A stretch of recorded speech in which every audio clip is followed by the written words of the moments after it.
इस लड़की को रात में काफी जोरों की शौच लगी थी और ये जैसे ही शौचालय की जगह रसोई पहुंच जाती है, वहां पे रखे चूल्हे को सोचती है कि कोमोट है और चूल्हे में ही शौच कर देती है। दूसरे दिन सुबह जब उसकी सास वहां पे पहुंचती है तो सोचती है कि कोई और शौच कर दिया और बहुत गुस्साती है।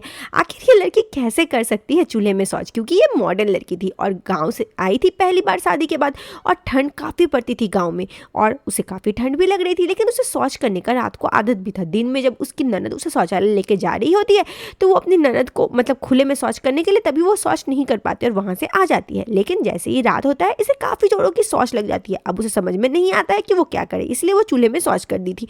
अब तो उसे पता चल गया था कि चूल्हे में शौच नहीं करना है, तो वो शौच कहाँ करेगी, इसलिए वो छत पे जाती है और फिर छत पे ही किसी तरह से शौच कर लेती है और एक प्लास्टिक में भर के फेंक देती है। ऐसे ही एक रात जब वो छत पे शौच करके प्लास्टिक रखी थी तभी उसके पति आ जाता है और कहता है तुम क्या कर रहे हो यहाँ पे। वो जल्दी से पैकेट लेकर घर पे ही चली जाती है। दूसरी सुबह उसकी जो ननद थी वो बोलती है कि भाभी ये पैकेट किस चीज़ का है।